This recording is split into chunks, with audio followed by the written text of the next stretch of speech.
I'd like to take an opportunity to introduce our next presenter, but most importantly, to thank our friends at Chase for being our title sponsor. So thank you, Chase, for being here with us. But I'd like to go ahead and take this opportunity to introduce Melissa Vela, who will also have the opportunity to introduce our keynote speaker for today. Melissa Vela is the VP of Community Manager, VP of Community and Manager of Community and Business Development at JP Morgan Chase. She is from the Houston area. She's an ambassador for Chase who works to build and nurture relationships with key community leaders, nonprofit partners, and small businesses at neighborhood levels. Melissa hosts financial health workshops, facilitates nonprofit partnerships, and offers community programming. She's helping to advance racial equity by supporting Black and Latinx communities with tools and resources to help improve their financial well-being. Hey, big snaps up. And she has over 16 years of experience in financial securities industry. Melissa has held a number of positions within the retail banking space. Her prior roles, she had served as business development officer at BBVA. She's currently a member of the Adelante and serves on the board of National Association of Hispanic Real Estate Professionals. She's also a big partner of Power on Hills Fund. She currently lives in Pasadena, Texas, and she spends a lot of her free time with her husband and her two beautiful daughters. But you have to know that a big thank you to Melissa for all the work that she does and advocating for us and supporting us and as we grow in this community. So from me to you, Melissa, a big hugs, big love.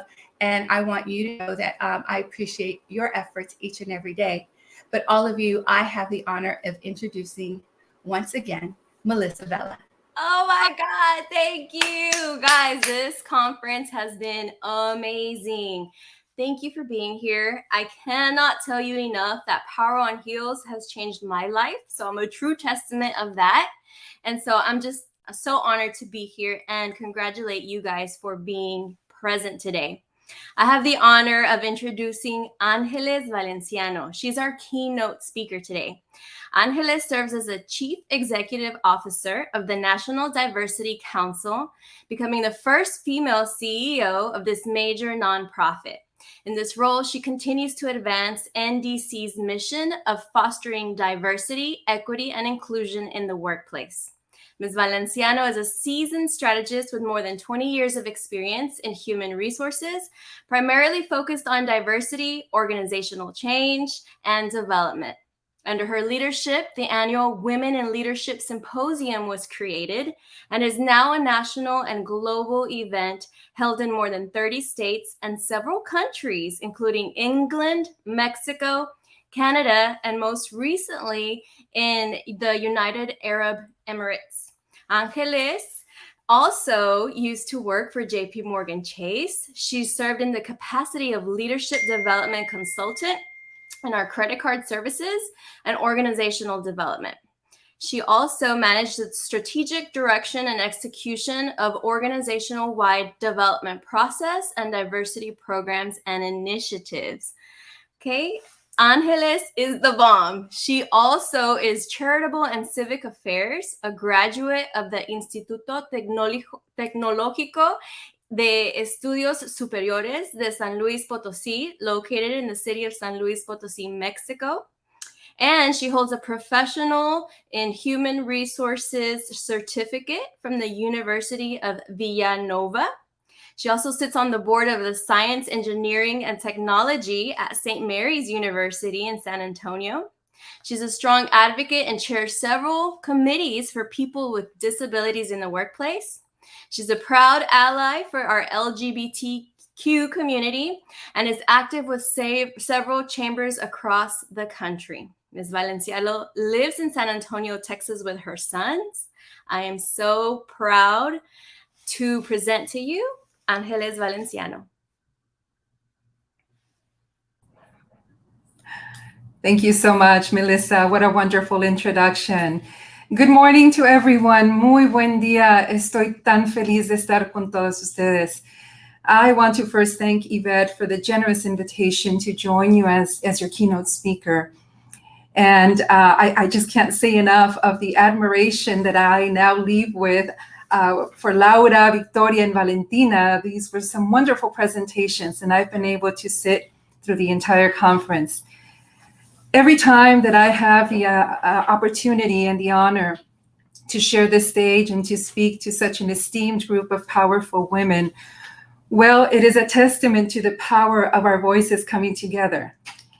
You know, I am such a firm believer that to understand where a person comes from, where they think they are going, and in what direction the rest of us sees them moving, it is truly essential to go back, to roll the flashback like we do in the movies, and take a trip to the past, exploring the events, the people, the culture that made them who they are today, and take a good look at what brings them happiness, what they fear, what they love, but most importantly, what is their purpose. All of us are a product of everything that we've lived throughout our journey as human beings.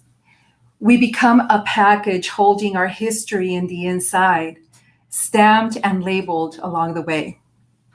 And so my story is the story of so many women. It is not unique. As a matter of fact, I heard it repeated this morning by some of our speakers. You know, it is part of this dream that we hold on to as little girls. I am so grateful to this country, for I have now lived here as an immigrant more than I have lived in my home country of Mexico and my beautiful city of San Luis Potosí. And even with that, arriving in this country right out of college, I'm an engineer by trade, I spoke very little English, almost no English. I am still curious and open to the new opportunities that every day presents to me. So today, I really want this charla, this talk, to be about all of us, each in our very unique essence and bonded by our traditions, our beautiful culture, our music, our language, our food, and everything else. And since I know that we have an international audience, I will say U.S. Hispanic women, also known as Latinas, because we only refer to them that way in this country, have recently and rapidly surfaced as prominent contributors to the educational, economic, and cultural well-being of not only their own ethnicity, but of American society and the consumer marketplace. So this shift, this rise of Latinas is driven by both very strong demographics and a healthy inclination to embrace and retain our Hispanic culture, even as we make significant strides towards success in mainstream. The rise of Latinas is outpacing males in their educational pursuit and career development.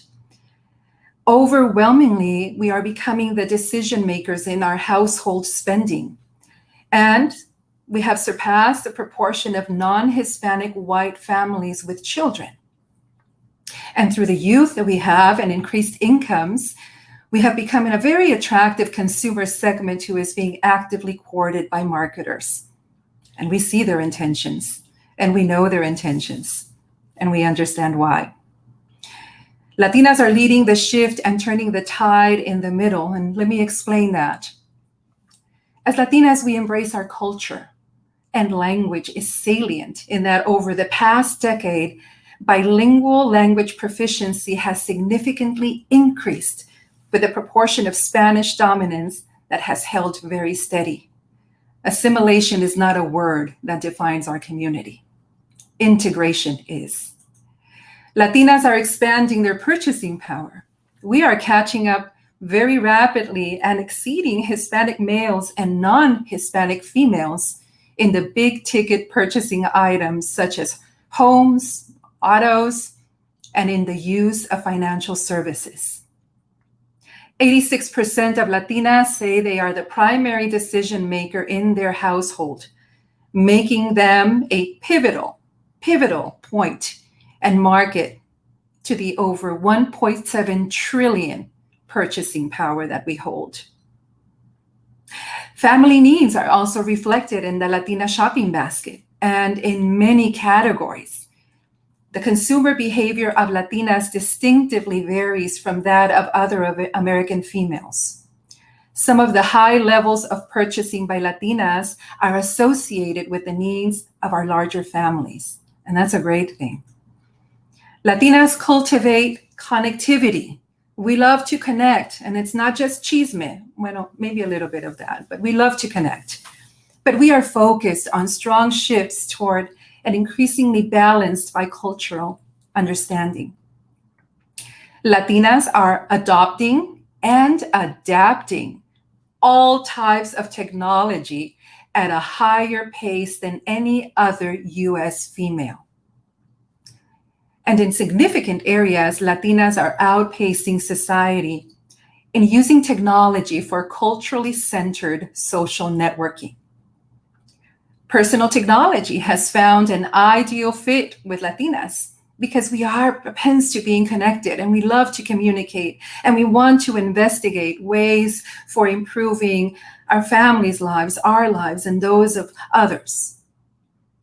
For many Latinas, personal technology and social networking are enabling the maintenance and recovery of ethnic culture, of our language, and of our traditions. And this takes place domestically as Latinas build affinity groups around their ethnicity and their common trajectories within the US society. But guess what? It also happens internationally as they create robust connections with relatives and friends in the countries of origin, those countries that we left behind. So as I speak to the power shift and the recetas of liderazgo, this is why I'm sharing this with all of you today. We have so much to be so proud of and so much to be aware of. But you might be asking yourselves, Angeles, why is this important? Why does it matter? You know, I'm often asked this question in my role, and I work with over 800 national and global organizations across the US and the world. And I'm asked, what is leadership and how can it be defined? For me, leadership is about legacy. A true leader is someone who will create more leaders and more opportunities. Because here's something that I know for sure.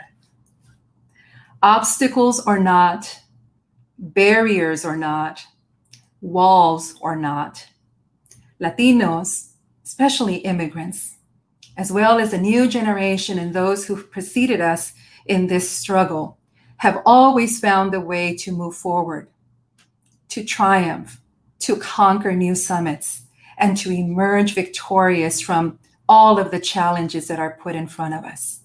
Think about it. This can-do attitude comes from the environment of hope in which we grew up. Los consejos of our parents, our abuelitas, our tíos. It's that optimism with which we've learned to face adversity. It's in our DNA.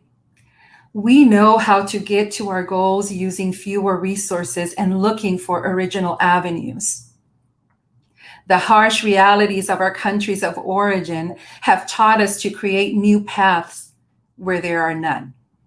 And that is why it is so important to share with others our formulas for success and to proactively help those who are putting an effort in climbing the corporate ladder, in becoming leaders in their organizations, in establishing new businesses. We must do that. It is not only about material progress, but about the pride in moving forward as a community. Creating a legacy requires building a path where those who come after can walk and arrive to their goals and making it a little easier for them. And that is an idea that I share frequently today. As I've grown older, I have also developed a keen recognition of those who have lighted my path, those who helped me throughout my camino. And I see them as little farolitos, little lights. Every day now, an urgency brews within me. And it's the acknowledgement that the baton must be passed to others And when I see these scholarship recipients, and when I see the future leaders that we are grooming and that we are developing, I know we are doing the right thing. Because here is the present, and they are the future. Our fight does not end or subsides when one of us has to leave. I want us to think about the women that we admire so much as this giant wave that lifts everyone up when it stands up brave in the ocean. Its beautiful mantle decorated by the white foam, encrusted with the stories of so many daring warriors of light who were immortalized when they reached the beach. To have this concept present in our daily lives is to connect the past with the future, making sure that the threads intersect, but also making sure that we do not allow them to ever break. Because, we recognize so many universal heroes, and we talk about them all the time. Well, I want us to talk about our Latino heroes, nuestras heroínas. They do exist, and we ought to learn to see them and thank them publicly. From the beginning of my association with Dennis Kennedy, the founder and chairman of the council, he was always amazed on how little our community, our Latino community, highlighted our own leaders with the enthusiasm that they deserve. And he would always say to me, Angeles, the Latino community is missing from very important conversations, crucial conversations around diversity, equity, and inclusion. We must find our voice of unity. We are fragmented as a community. We need to come together. And his comments make a lot of sense to me because I think about that, and I think about how important it is for all of us to understand our history and our contributions. And so I'm so grateful to hear that in this conference, we bring together all of our beautiful Latin American countries and heritages. Thank you for that. Because we know that all of us have been involved and continue to be involved in bringing knowledge of who we are, of what we are, and of where we come from. And that is one of the main reasons why I decided to launch the Coalition for Latino Workplace Equity in a national conference that now sits under the NDC. Latinos have had and continue to have a profound and positive influence in this country through our strong commitment to family, faith, and work, and the service that we give to others.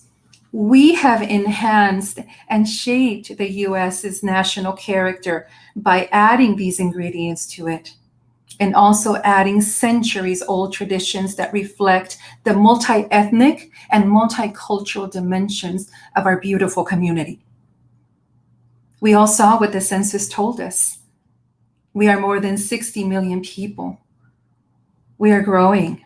This represents such a significant increase from the year 2000, when it was recorded that the Hispanic population, Latino population, was at 35.3 million. The number of Hispanic-owned businesses has grown exponentially, and it will continue to grow. And Latinas are one of the biggest drivers. However, our representation in leadership roles and boardrooms in the U.S. businesses is still extremely low. So the purpose of the Council for Latino Workplace Equity is to seek inclusion for everyone, for all of our Latino leaders that are out there, so that they can claim a place in that table that we have not been invited to, and it takes so long to get to. Throughout my tenure with the National Diversity Council, I have had wonderful opportunities to travel and to get to know our people in our beautiful country, while taking many of our programs and conferences to so many cities nationwide. Well, I'm an early riser and just love to go to the location where our conferences will take place. Around 5 in the morning is usually when I wake up. And I like to take a good look at the setup and make sure that everything is in place. It's almost as if it is my own preparation ritual. It helps me focus on that day. And typically the conference starts at 8 in the morning, but participants start arriving at 7. To me, one of the most joyful experiences as I walk through every room, thinking of all the attendees who will be there soon, is the fact that the teams of workers that I see at the crack of dawn are mostly comprised by Latinos or immigrants who are working in the field. They are the ones who are setting the tables, making the breakfast, cleaning everything, carrying the coffee jugs so that everything is perfect to serve these crowds of hundreds of people that will join. I always take time to welcome them and sit for a minute to savor a coffee. It's never long before one of them runs to the kitchen and brings me back un taquito con huevo or a little pan. And that gives me so much warmth and pride, because when you connect with a person on a human level, at their level, where they know that you are part of them and they accept you because they see you as their equal, everything in that exchange is positively enhanced. And I know this because when the conference starts and they realize that the person they served before that morning, early that morning, is the one who is speaking on stage. She's the boss, is la jefa, and they smile. And immediately after, the look of joy, because I spoke to them in Spanish in the morning, turns into a look of appreciation and admiration. And when I see that, I feel so fulfilled. I know that that day I will speak with many important people with very long titles from very important organizations. But it was my people who, before the event, nurtured me with a meal and helped me prepare emotionally to say what I have to say. It is also a practice of mine that when I am up in front of the microphone and they are down serving everyone who has come to the conference, I'll say in Spanish, les quiero dar las gracias a las personas que nos están sirviendo el día de hoy, porque al igual que yo, son inmigrantes y están haciendo un trabajo que otros no pueden hacer o no quieren hacer. I want to thank those who are serving us today, because like me, they are immigrants, and they are doing a job that many do not know how to properly do or do not want to do at all. And that is why it is so important that when one of us reaches a position where we have a platform, an audience, or influence, that we use it to provide context and to educate those who, until now, do not understand the struggle of our Latino community and our immigrants in the United States. When I often speak to people working in those hard jobs that we know, and I ask them, what moves you to get up every morning to do this? Most of them will answer, because I want my children to have a better life than mine. That right there is a prayer, and it's my prayer. We all want our children to have a better life than the one we had. And we know that in this country, we can find those opportunities for work, for education, for progress, and so much more that we do not have in our countries of origin. We contribute so much, but despite all of this, our presence is barely recognized. They're almost invisible.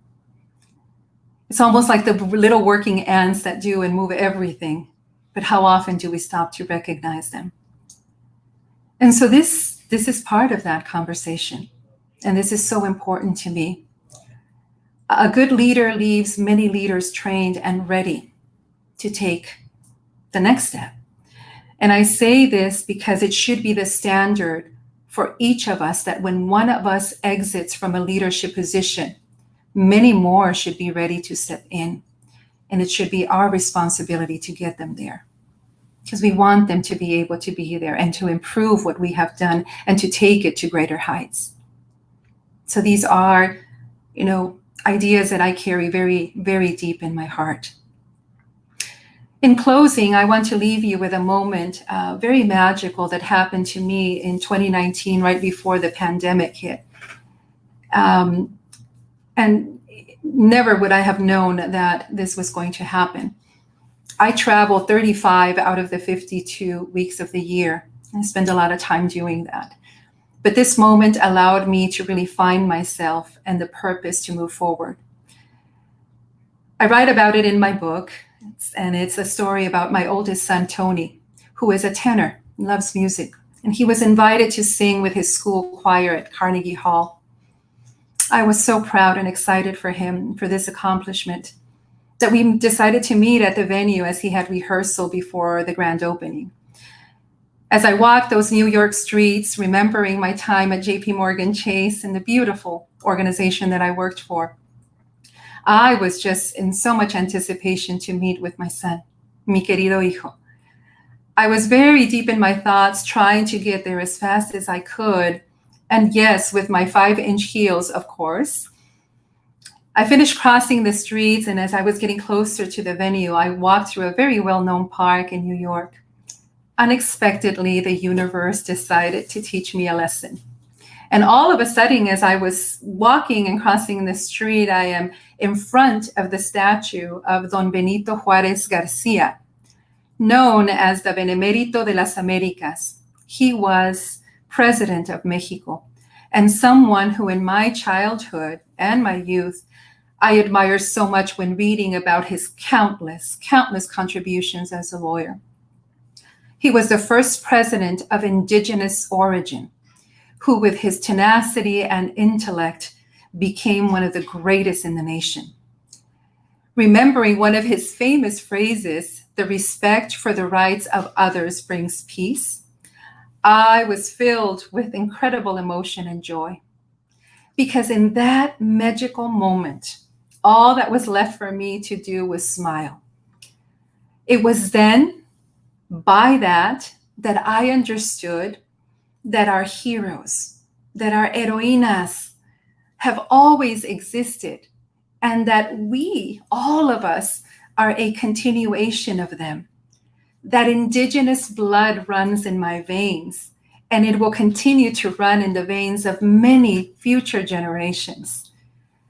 My roots are so deep and so long that even in the least expected place, they found me and confirmed to me what Mommy would always say.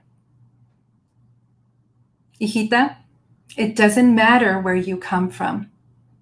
What matters is who you choose to be.